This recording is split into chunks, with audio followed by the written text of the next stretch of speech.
My, yours. Can you sit next to Joy? And you'll help baby Joy? There's a seat over here if you want. I'm gonna get you some turkey and stuff. I feel like I'm hugs look Okay. like all of this. This is how we use the workers, Donna. Austin, where did you get that bowl? I want to get a bowl. How nice. Brendan, do you want to sit right here next to Colin? That's where your name is, right here. And we'll get you some food. Here. Good? My family.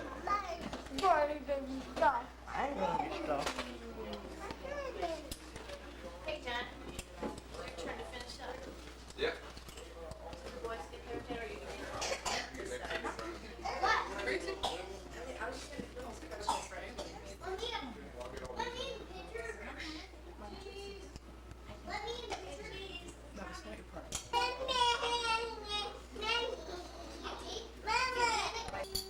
Oh, really? Julie, there's room in there. Come on. You guys. Amelia. So now, Cindy, I know who knows how to make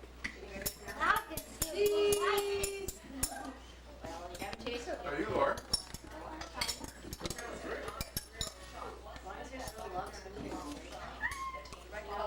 Are not supposed to live on public too. Going on, Brian.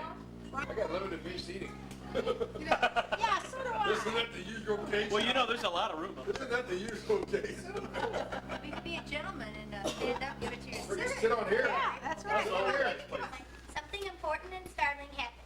An Indian brave appeared in the Plymouth settlement. He walked along the main street towards the common house. The frightened settlers were about to rush for their guns when he suddenly called out, "Welcome, Gordon." All right. Sandy for short, and he was an Abnaki Indian. He learned a little English, he explained, from the captains of fishing boats that sailed off the coast of Newfoundland. And he told them about Misowit, which means big chief, a Wampanoag Indian who lived about 4 miles from the Plymouth and who wanted to meet the settlers' leaders. Sammy stayed in Plymouth that night and left the next day. Soon he reappeared with another Indian called Squanto, or Squat for short. Squat spoke better. Squat spoke even better English than his friend Sammy. Squat had actually already been back and forth across the ocean to England 3 times.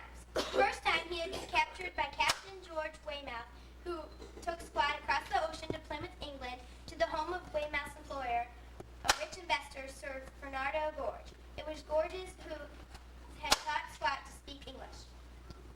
Squat's importance to the Pilgrims was enormous. In fact, it is not certain that their colony could have survived without his help. To begin with, he helped arrange a meeting between the Pilgrims and Big Chief.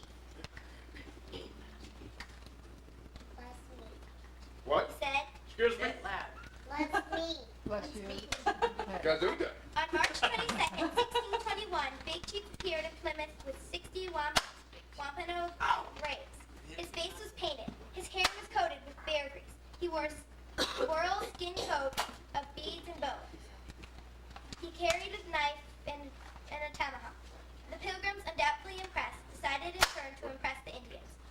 Governor John Carver made his appearance to the roll of drums and blare of trumpets. More governor. Where's Joy? Big chief. Big chief. He told the Big Chief, sent me to greet. So that? What? King sent me to greet you. Big Chief was escorted to a house furnished with rug and cushions. Joy, you're supposed to be on there. Big chief, where are you? Are you hitting your drum, Megan? I hear you. Here the Pilgrims and Indians toasted their friendship with braves.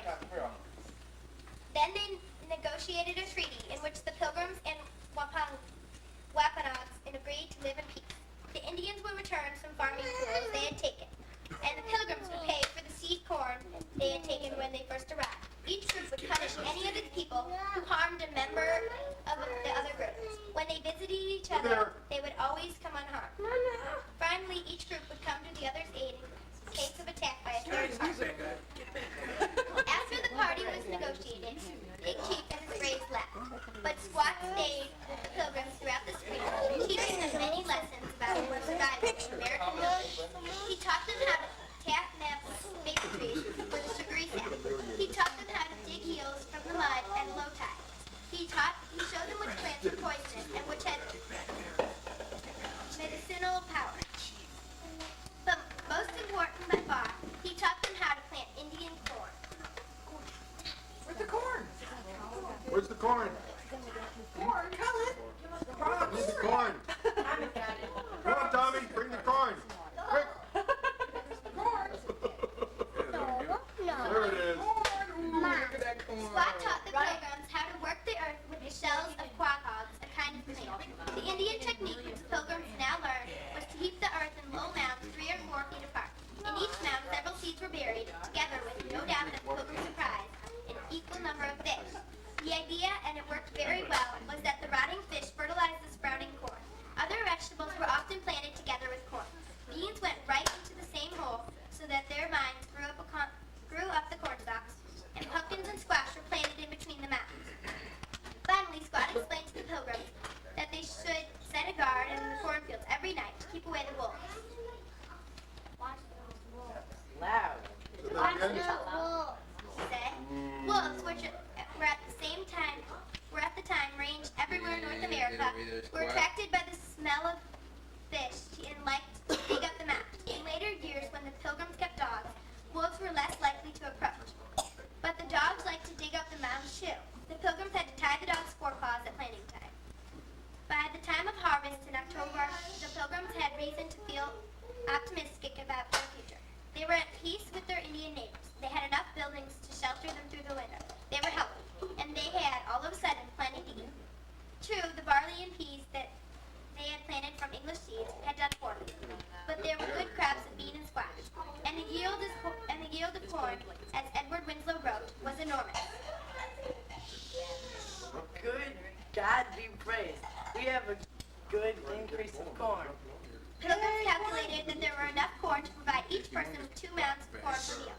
So it was natural that, after they had put their food away for the winter, corn shucked and stored in corn cribs, fruits and vegetables dried, the fish packed in salt, the meat burnt over smoky fires, the Pilgrims decided to celebrate. In Edward Winslow word, Our harvest being gotten in, our governor sent 4 men on fowling, which means hunting for wild turkey, so we might, after a special manner, rejoice together after we had gathered the fruit of our labors.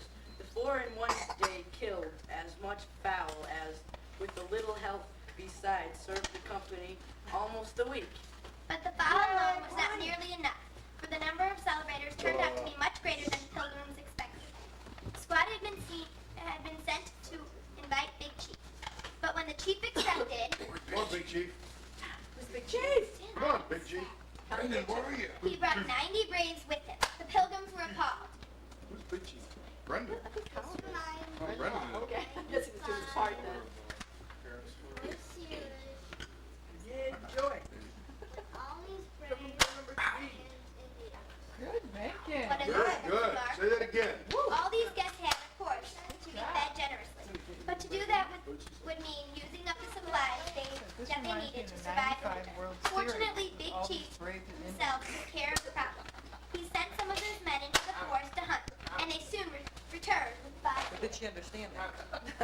Well, she looked questioning. She was definitely searching for an answer. She did good. She knew her cue. Here it comes. What is a reindeer?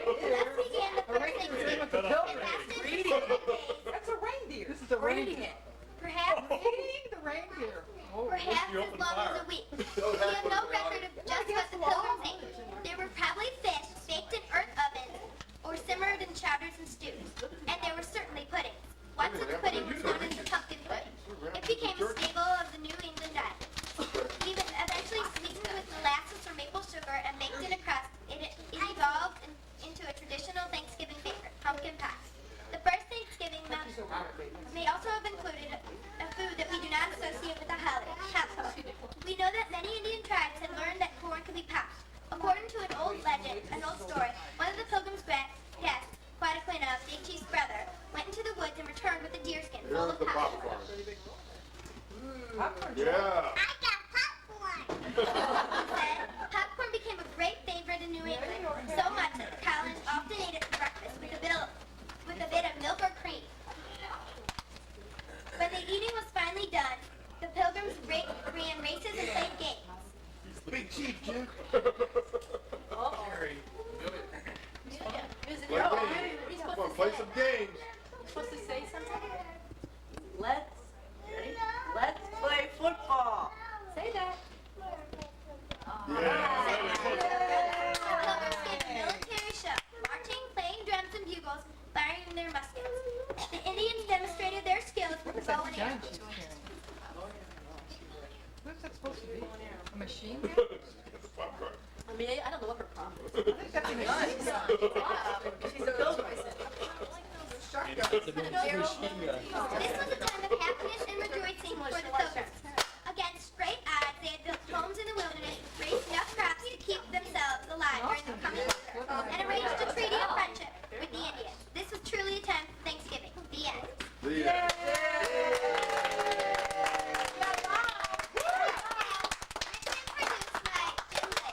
I like Samuel's set.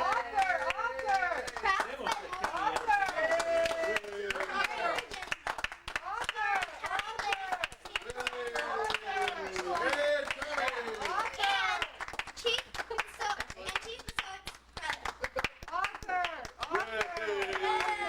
Hey, Nicholas. Callan Erker Esquanto, Spot for short, Big Chief Pasot, Big Chief's brother. I mean Big Chief. Yay. Good job. Austin Erker as Governor John Carver. Yay. Brian Blaze as Edward Winslow. Yay. Pilgrim Girl #1. Amelia Erker as Pilgrim Girl #2. What about Joy?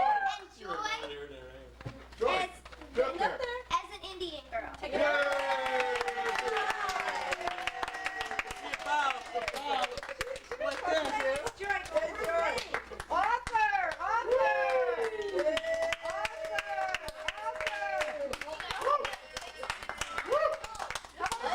You got a song to sing?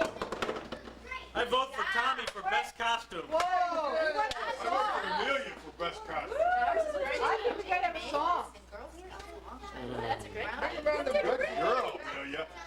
You did so good. You were so good. We're gonna have a cat party. Football game? cookies for the cat.